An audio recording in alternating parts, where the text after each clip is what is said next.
오늘은 뇌전증 환자분들의 운전에 대해 간단히 알아보겠습니다.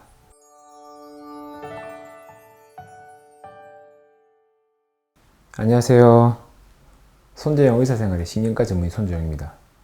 2016년 7월 31일 부산 해운대 교차로에서 한 차량이 신호를 무시한 채 돌진하여 횡단보도를 건너고 있던 보행자를 덮치고 7중 추돌 사고가 났습니다.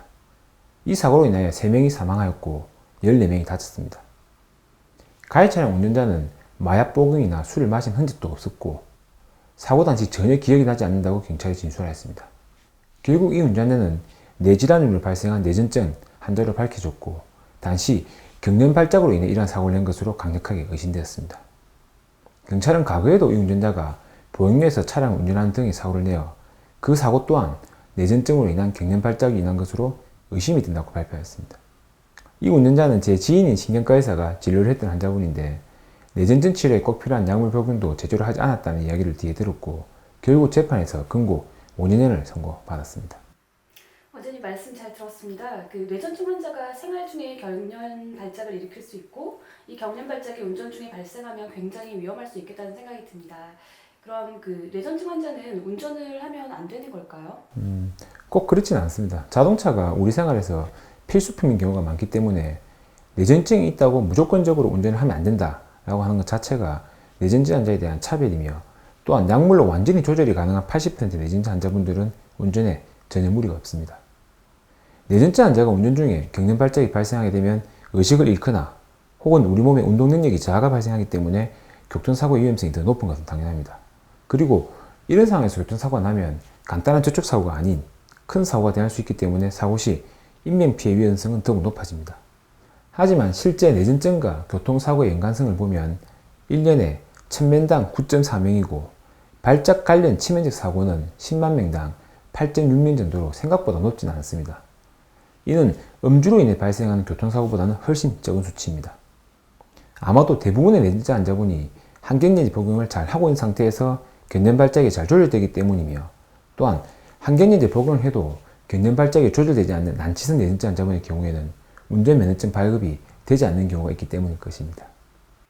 말씀 감사합니다. 말씀 듣는 중에 든 생각인데요. 일상생활에서는 대중교통을 이용해도 생활이 가능하지만 뇌전증 환자면서 직업 자체가 운전을 하지 않으면 안 되는 경우에는 참 곤란할 것 같습니다. 방금 말씀하신 내용 중에서 운전면허증 발급이 안 될 수도 있다고 하셨는데 법적으로 어떤 기준에 따라 운전에 대한 제약이 있는지 궁금합니다. 대부분의 나라에서 일정 기간 동안 뇌전증으로 인한 발작이 나타나지 않으면 운전을 가능하게 해주지만 이러한 기간은 조금씩 다릅니다. 우리나라의 경우에 기본 원칙은 뇌전증으로 인한 발작이 1년 동안 없어야 운전이 가능하답니다.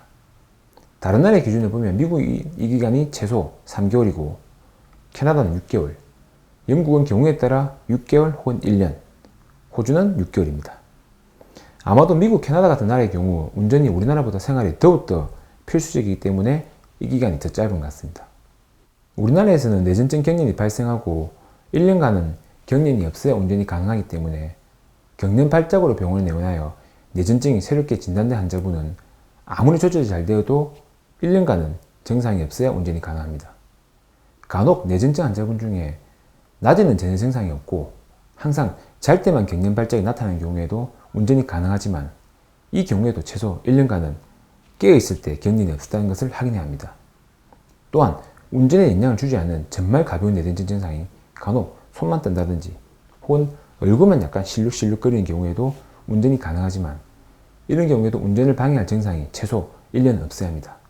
즉 어떤 상황에서도 뇌전증이 진단되고 나면 최소 1년간은 운전을 하면 안 되고 1년간 조절이 잘 되고 나면 운전이 가능해집니다.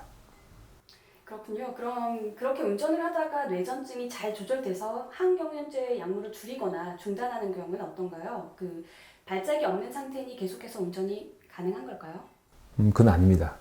원칙적으로 뇌전증 환자에서 2년에서 3년간 경련 발작이 발생하지 않으면 약물의 용량을 서서히 줄이게 되는데 이러한 기간 동안에는 절대로 운전을 하면 안 됩니다. 약물을 줄이는 과정에서는 경련 발작이 발생하는 경우가 종종 있기 때문에 이런 경우 운전은 불가능합니다. 그리고 약물을 서서히 줄이다가 결국 완전히 중단을 하게 된 경우에는 최소 1년간은 경련 발작이 발생하지 않아야 이후부터 운전이 가능해집니다. 참고로 제가 말씀드린 운전은 개인적인 용도, 즉 출퇴근이나 나들이, 장을 볼 때 등의 운전을 이야기하는 것이고, 버스나 택시와 같은 대중교통수단의 운전을 이야기하는 것은 아닙니다. 다른 사람을 태우고 운전하는 대중교통수단의 경우에는 기준이 더욱더 엄격하여 우리나라에서는 최소 10년간 견면 발작이 없는 경우에만 가능해집니다. 그럼 결국 뇌전증에 의한 발작이 괜찮아진 후 다시 약물을 줄이거나 중단한 이후 어쨌건 1년간 경련 발작이 없다는 것이 확인되어야지 운전이 가능하다는 말씀이시군요. 혹시 더 말씀해 주시고 싶은 부분이 있으실까요? 뇌전증 환자가 운전할 때 견면 발작이 없는 기간이 우리나라보다 더 긴 나라가 있습니다. 일본의 경우에는 이 기간이 2년인데 이 기간이 너무 길고 뇌전증 환자에 대한 차별이라 하여 이를 일본 뇌전증 협회에서 줄이려고 노력 중입니다. 또한 아직도 몇 개의 나라에서는 뇌전증 환자의 운전면허 취급을 아예 못하게 하는 나라도 있습니다.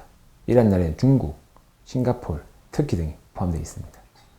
혹시 더 해주실 말씀이 없으시면 마무리 좀 부탁드려도 되겠습니까?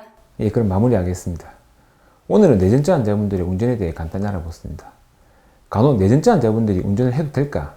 라고 생각하는 분들도 계신데 80%의 뇌전증 환자분은 약물 복용만 잘한다면 발작 등의 증상 없이 평범한 생활이 가능합니다. 뇌전증이 있다는 것만으로 운전을 하지 못하게 하는 것 자체가 질병의 또 다른 차별이라 생각하며 잘 조절된 뇌전증 환자분의 경우 대부분 교통사고 없이 운전을 잘하고 계십니다. 물론 제가 진료한 환자분들도 마찬가지고요. 뇌전증 환자의 운전에 대한 낙인과 편견이 없어지기를 기원합니다. 오늘 영상이 도움이 되셨다면 구독, 좋아요, 알림 설정까지 부탁드립니다. 감사합니다.